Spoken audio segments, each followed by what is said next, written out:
माजी उपमुख्यमंत्री व महाराष्ट्राचे लोकप्रिय नेतृत्व कैलासवासी अजितदादा पवार यांच्या जयंतीचे औचित्य साधून कडगाव गिजवणे जिल्हा परिषद मतदारसंघातील शेतकरी बांधवांसाठी एक स्तुत्य सामाजिक उपक्रम राबवण्यात आला। राष्ट्रवादी काँग्रेसचे नेते व माजी जिल्हा परिषद उपाध्यक्ष सतीश पाटील यांच्या मार्गदर्शनाखाली आज गडहिंग्लज येथे पशुसंवर्धनासाठी 100% अनुदानात वैरण बियाणे वाटप करण्यात आले। या उपक्रमाचे आयोजन जिल्हा परिषद सदस्या सौ शैलेजा पाटील, माजी जिल्हा परिषद उपाध्यक्ष सतीश पाटील, पंचायत समिती सदस्या सौ सुनीता देसाई आणि सौ बटकडली ताई यांच्यासह राष्ट्रवादी काँग्रेसच्या कार्यकर्त्यांच्या वतीने करण्यात आले होते। यावेळी बोलताना सतीश पाटील म्हणाले की अजितदादा पवार हे कायमच शेतकऱ्यांच्या हितासाठी झटणारे आणि त्यांच्या प्रश्नांना वाचा फोडणारे नेतृत्व होते।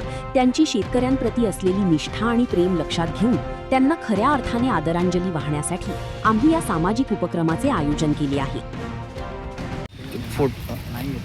येते की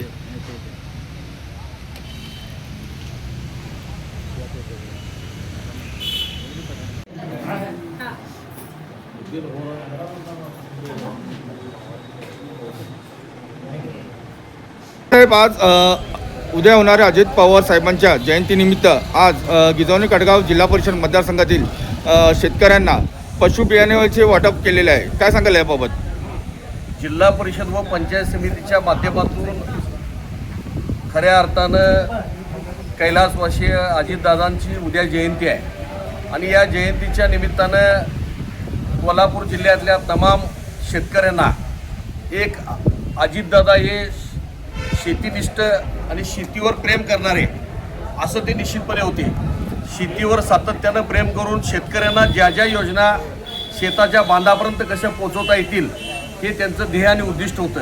राजकीय आणि सामाजिक जीवनामध्ये त्यांची जी जडणघडण झाली ती शेतकरी कुटुंबातनं झालेली आहे। त्यामुळं त्यांचे विचार हे जनतेपर्यंत पोचावेत, शेतकऱ्यांच्यापर्यंत पोचावेत याच्याकरता आदरणीय आमचे नेते या राज्याचे वैद्यकीय शिक्षण मंत्री आदरणीय मुश्रीफ साहेब यांनी दिलेल्या सूचनेनुसार किंवा त्यांनी दिलेली प्रेरणा आणि या शक्तीनुसार हे निश्चितपणे आज आम्ही गडिंग्लज तालुक्यामध्ये कोल्हापूर जिल्ह्यामध्ये पहिल्यांदा आज शेतकऱ्यांना पशुसंवर्धन विभागामार्फत मक्का बी हे 5 किलोचं पॅकिंगमधलं महाबीज कंपनीचं हे सर्व शेतकऱ्यांना देण्याचा प्रामाणिकपणे प्रयत्न जिल्हा परिषद सदस्य शैलजा पाटील, सुनीता देसाई आणि बटकडली वहिनी पंचायत समिती सदस्या या सर्वांच्या माध्यमातून शेतकऱ्यांना कशा योजना आणि त्याचा लाभ मिळतील याच्याकरता आज आपण प्रयत्न केलेला आहे आणि निश्चितपणे याचा लाभ सर्व शेतकऱ्यांनी तालुक्यातल्या तमाम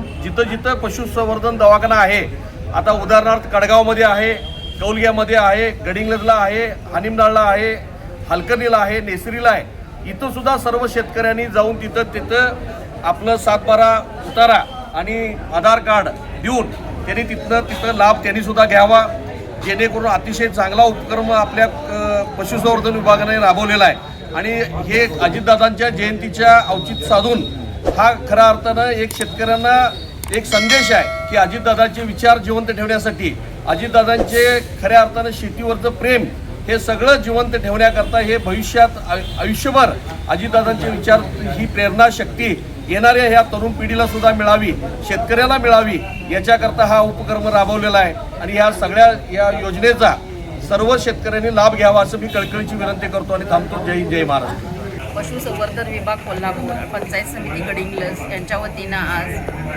मका बियाणं वाटप वैरणीसाठी हे करण्यात आलेलं आहे। तसं बघायला गेलं तर उद्या अजितदादांची जयंती आणि मुख्यमंत्री फडणवीस साहेबांचा वाढदिवस, पण आज आम्ही हा पहिल्यांदा जिल्ह्यात कार्यक्रम आज हा मका वाटपाचा शेतकऱ्यांसाठी केलेला आहे आणि हा उपक्रम आपल्या कडगाव कौलगेमध्ये आम्ही पहिल्यांदा कडगाव गिजवणे या गणात आम्ही चालू केलेला आहे। तर हे बियाणं फक्त इथं नाही तर आपल्या कौलगे असेल, कडगाव असेल, हलकर्णी असेल, नेसरी असेल आणि तर शेतकऱ्याने त्याचा जास्तीत जास्त लाभ घ्यावा। आज नसेल तर पुढील काळात सुद्धा त्या शेतकऱ्यांना हा मका बियाणं मिळणार आहे आणि हे अगदी उत्कृष्ट दर्जाचं आहे आणि कमी जागेत, कमी वेळेत आणि जास्तीत जास्त उंच येणारं हे बियाणं आहे। त्याचा जास्तीत जास्त लोकांनी फायदा करून घ्यावा आणि आपल्या जनावरांसाठी घालून आपलं दूध उत्पादन हे जास्तीत जास्त वाढवावं आणि आपला आर्थिक विकास करून घ्यावा एवढीच विनंती. धन्यवाद.